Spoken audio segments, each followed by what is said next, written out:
മുത്തശ്ശിക്കൊരു ദിവസം പറമ്പിൽ നിന്ന് സ്വർണ്ണ നിറമുള്ള വലിയൊരു കുടം കിട്ടി. വീട്ടിലേക്ക് കൊണ്ടുപോയി തുറന്നു നോക്കിയപ്പോൾ കുടം പൂർണ്ണമായും ശൂന്യമായിരുന്നു. എന്താണെന്ന് മനസ്സിലാകാതെ മുത്തശ്ശി ആ കുടം വീട്ടിൽ തന്നെ സൂക്ഷിച്ചു. വൈകുന്നേരമായപ്പോൾ കുടം പെട്ടെന്നൊന്ന് കുലുങ്ങി.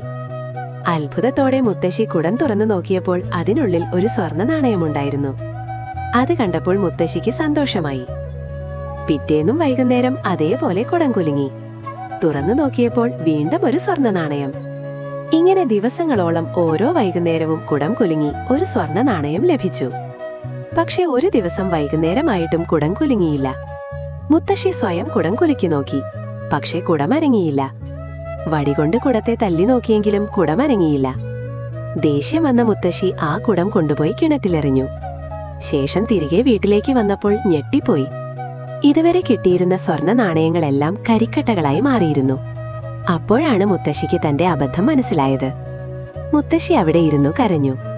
കഥ ഇഷ്ടമായെങ്കിൽ ലൈക്ക് ചെയ്യാനും സബ്സ്ക്രൈബ് ചെയ്യാനും മറക്കരുത്.